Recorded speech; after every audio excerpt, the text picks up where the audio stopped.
तर आज निशब्द आहोत. 9 जुलै 2026 सकाळी 10:30 सांगोला वैकुंठभूमी.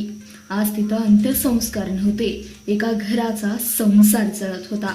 हजारो लोक होते, पण सगळ्यांच्या तोंडात एकच नाव होतं, अविनाश दादा गेला. स्वर्गीय अविनाश जाधव, वय वर्ष 47.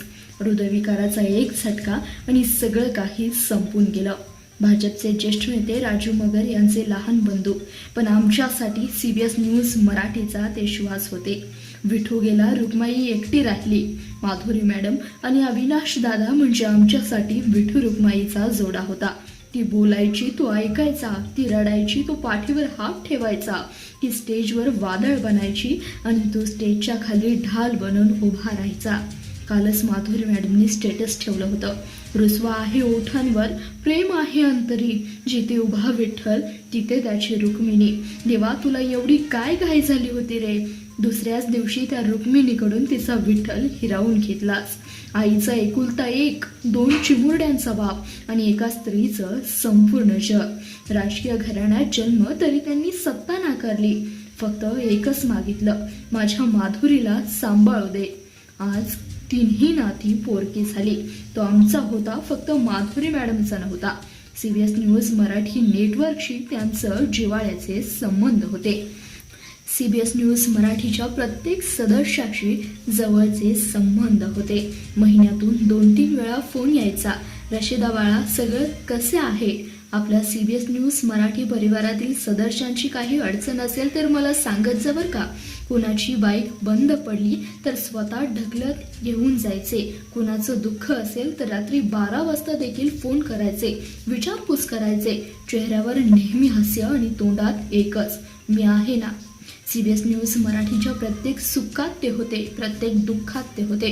कार्ड आली नाही तर लग्नाला यायचा आणि म्हणायचे, तुम्ही आमचे आहात ना. आमच्यासाठी ते आदर्श होते. एक माणूस असावा ते याचं उत्तम उदाहरण होते. CBS न्यूज मराठीच्या सर्व सोहळ्यात अविनाश दादा पुढे असतात, पण कधी स्टेजवर नाही. नेहमी शेवटच्या रांगेत हात बांधून माईकची वायर अडकली की धावणारा पहिला माणूस म्हणजे आमचे अविनाश दादा. पाणी संपलं की पळणारा पहिला माणूस आणि मॅडमचं भाषण संपलं की धडाधड सगळ्यात मोठी टाळी. डोळे पाणावले आणि अभिमानाने माझी माधुरी भारी आहे. त्यांचा स्वर्ग. गावात 10 किलोमीटरवर कार्यक्रम असेल तर स्कूटी काढायचे, मॅडमला माथे बसवायचे, स्वतः हेल्मेट बांधायचे आणि कानात हळूच, घट्ट धर पडशील. त्या 10 मिनिटात त्यांना विमानाचा प्रवास सुद्धा फिका वाटायचा. मोठी गाडी नको होती, फक्त तिचा स्पर्श हवा होता. आज काय पाहिलं आम्ही? वैकुंठ भूमीवर रडण्याशिवाय आवाज नव्हता.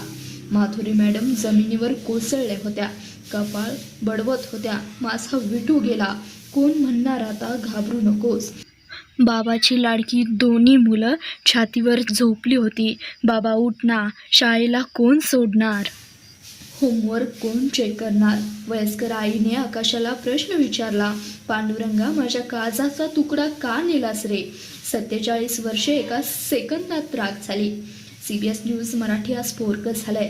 आज आम्ही एक व्यक्ती गमावला नाही, तर CBS न्यूज मराठीची कंबर मोडली आहे. पुढच्या कार्यक्रमात स्टेज खाली कोण उभा राहणार? ऑफिसमध्ये सकाळी चहा झाला का कोण विचारणार? मॅडम खचल्या की कोण म्हणणार, मी आहे लढ. शेवटचं पत्र अविनाश दादांसाठी. तुम्ही गेलात हे खरं, पण गेला नाही हेही खरं आहे. जेव्हा मॅडम माईक हातात घेतील तेव्हा तुमचा आवाज त्यांच्या घशात असेल.